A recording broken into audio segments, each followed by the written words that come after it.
भक्तजनों, आज आप सुने शनि भगवान की व्रत कथा। काजल नाम की एक लड़की अपने पति के साथ एक घर में रहती थी। काजल का पति राहुल एक कंप्यूटर कंपनी टीम के लीडर पद पर था। राहुल बचपन से ही बहुत धार्मिक था, लेकिन उसकी पत्नी काजल बिल्कुल नासिक थी।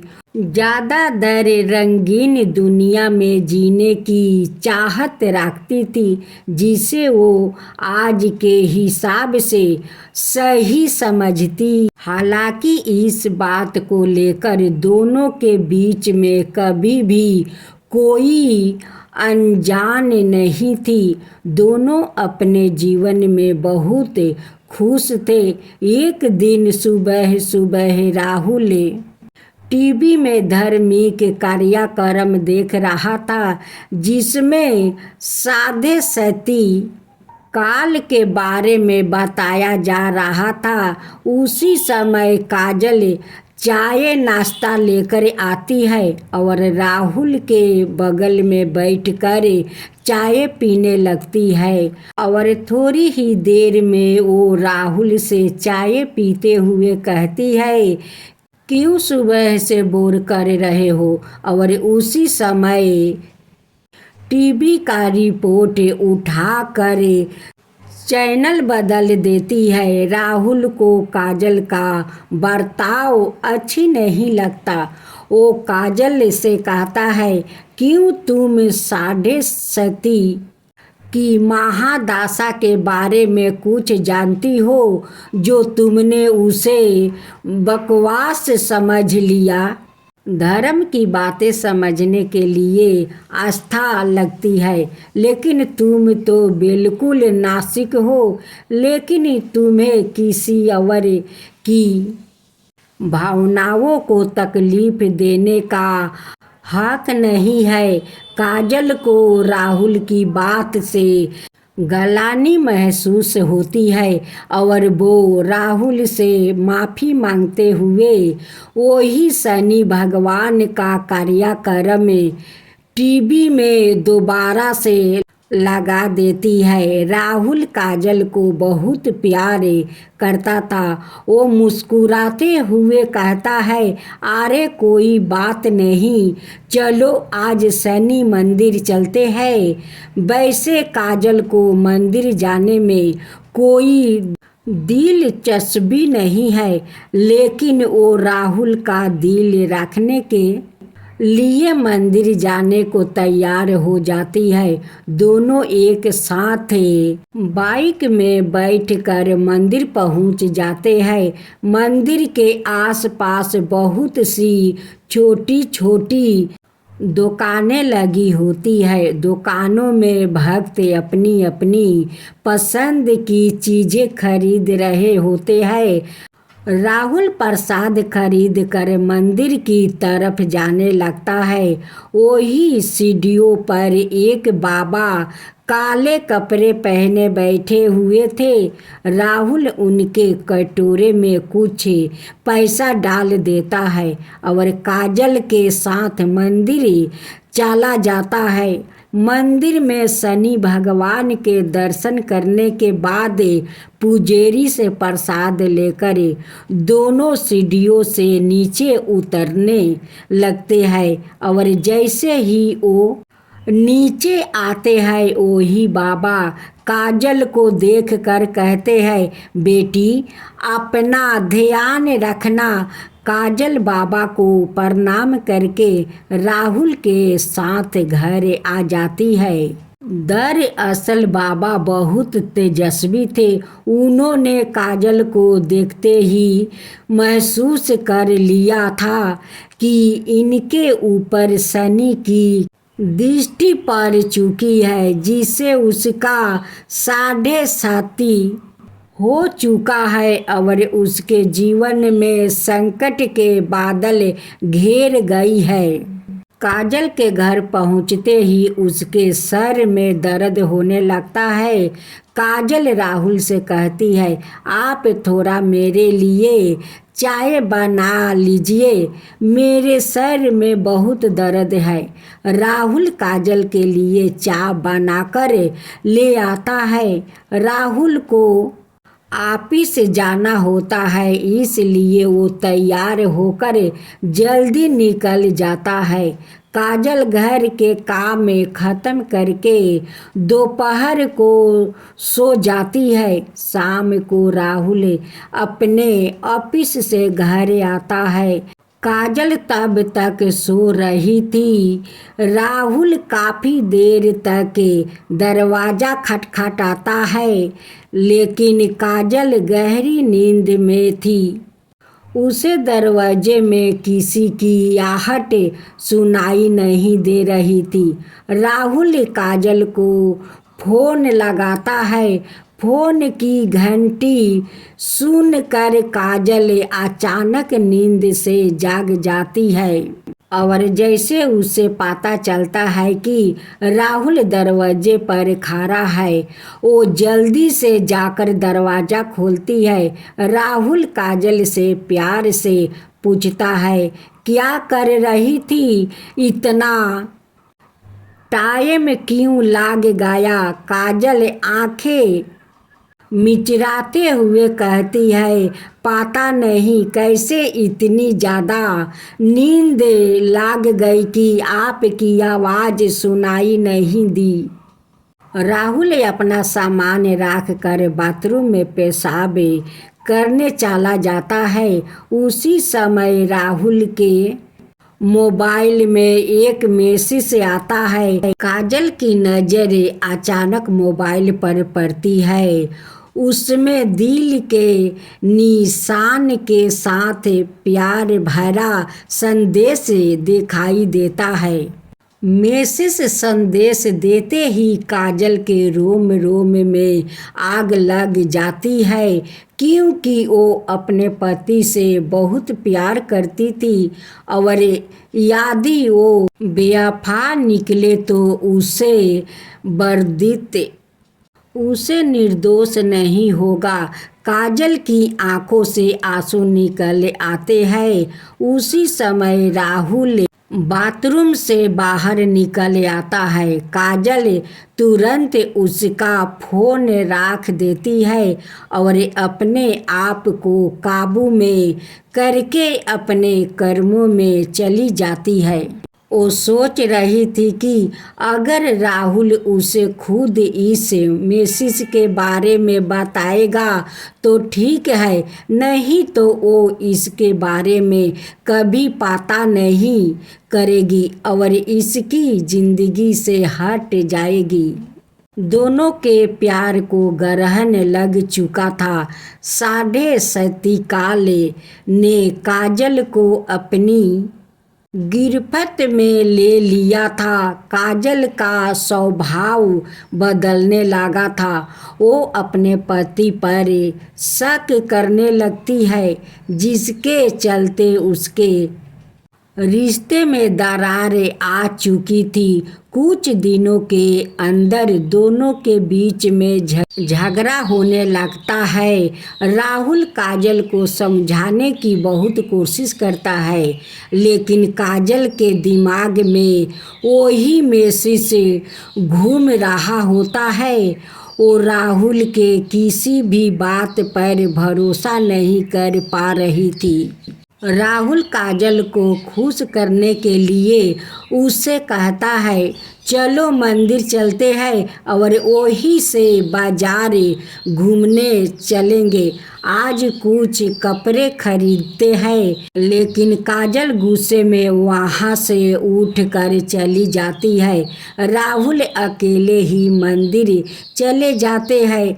राहुल को दोबारा वही बाबा मंदिर की सीढ़ियों में फिर से दिखाई देते हैं। वो राहुल को देखते ही उसे अपने पास बुलाते हैं। राहुल हाथ जोड़कर बाबा के सामने जाकर खड़ा हो जाता है। बाबा कहते हैं, बेटा, तुम्हारा जीवन में संकट दिखाई दे रहा है। क्या तुम ठीक हो? राहुल कई दिनों से काजल से परेशान था। वो बाबा के सामने बैठकर अपनी समस्या बताने लगता है।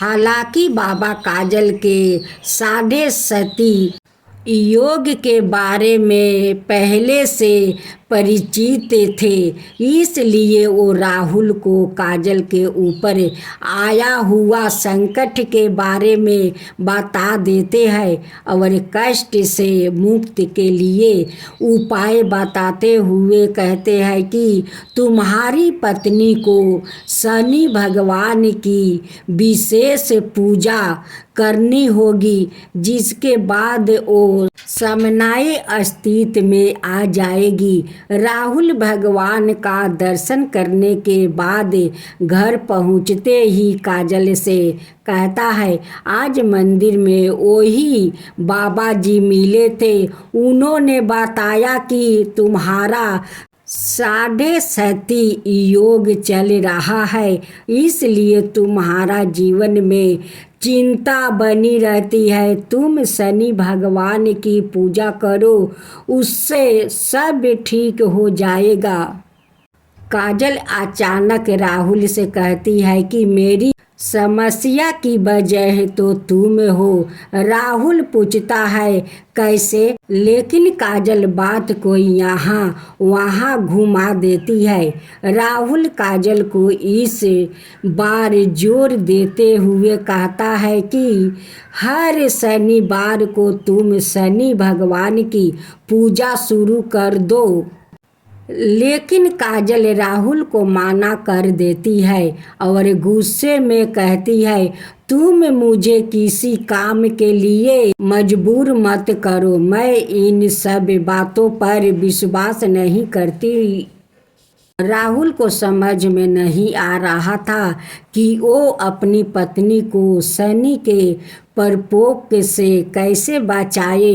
वो दोबारा मंदिर की तरफ जाता है और बाबा को ढूंढने लगता है, लेकिन बाबा वहाँ से जा चुके होते हैं और अब वो अगले हफ्ते योनी अगले शनिवार ही यहाँ आएंगे। राहुल के पास तब तक का वक्त नहीं था, क्योंकि वो समझ चुका था कि अगर यह सब ठीक नहीं हुआ तो काजल और उसका रिश्ता टूट जाएगा। वो काजल से बहुत प्यार करता था। वो उसके बिना जीने की कल्पना भी नहीं कर सकता था। राहुल मंदिर में पुजारी जी से बाबा के बारे में जानकारी लेता है, लेकिन पुजारी जी को बाबा के बारे में तो कुछ पता नहीं था। वो कहते हैं, बेटा, मैं यहाँ सुबह से आता हूँ, लेकिन मैंने आज तक किसी बाबा को सीढ़ियों पर बैठे नहीं देखा। पता नहीं तुम किसकी बात कर रहे हो।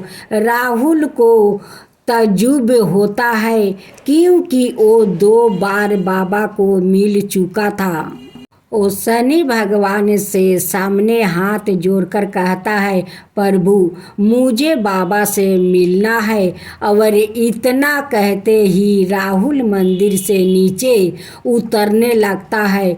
अचानक सीढ़ियों में उसके सामने बाबा प्रकट हो जाते हैं और उसे एक शनि भगवान की मूर्ति देते हैं और कहते हैं, इसे अपने घर में रख देना और इन्हें तेल से स्नान करवाना, तुम्हारा कल्याण होगा।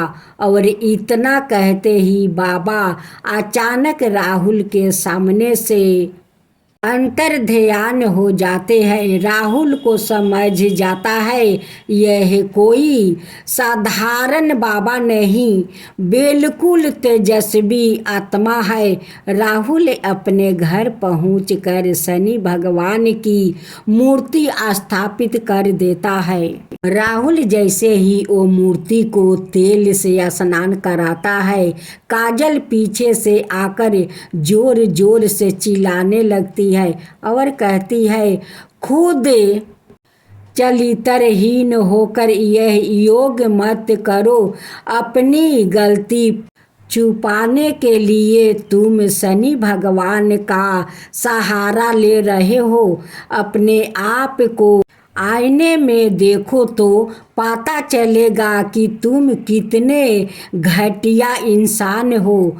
काजल की इतनी गंदा बातें सुनते ही राहुल के पैरों तले जमीन खिसक जाती है। उसने उम्मीद भी नहीं किया कि काजल उसे कभी इस लहजे से बात करेगी। राहुल शांत स्वभाव का था। वो काजल को शांत करते हुए बुझाता है, क्या हुआ काजल, आराम से बात करो। काजल तुरंत उसका मोबाइल लाकर वही मैसेज उसके सामने रख देती है। राहुल काजल से पूछता है, यह क्या है? काजल तुरंत कहती है, तुम बताओ यह क्या है और कौन है जिसने तुम्हें यह मैसेज भेजा है। राहुल काजल की बात सुनकर मुस्कुराने लगता है और कहता है, अरे पागल, यह मैसेज उस लड़की ने मुझे नहीं भेजा था, बल्कि कंपनी में काम कर रहे मेरी टीम के एक लड़के ने उस लड़की को भेजा था और उस लड़की ने मुझसे उसकी शिकायत करने के लिए वो मैसेज मुझे फरमाइश किया था। यह बात सुनते काजल का दिमाग शून्य हो जाता है। उसे कुछ समझ नहीं आता। वो जमीन पर बेसुध होकर बैठ जाती है। राहुल उसके बगल में बैठकर उसका हाथ पकड़कर पूछता है, क्या तुम इतने दिनों से इस मैसेज की वजह से मुझसे झगड़ रही हो? तुम पागल तो नहीं हो गई? एक बार मुझसे पूछ तो लिया होता, मैं तुम्हारे अलावा किसी और लड़की के बारे में सोच भी नहीं सकता। काजल जोर जोर से रोने लगती है और राहुल के गले लग जाती है। अनजाने में ही सही, लेकिन शनि भगवान की कृपा से काजल को 7.5 योग से छुटकारा मिल जाता है। दोनों के जीवन में फिर से खुशियाँ आ जाता है। शनि भगवान के विराजमान होते ही दोनों के बीच झगड़े की वजह ही समाप्त हो चुकी थी और उनके जीवन में खुशियों ने फिर से दस्तक देना शुरू कर दिया और दोनों के जीवन के कष्टों की समाप्ति के साथ ही धर्म की यह गाथा समाप्त भी हो जाती है।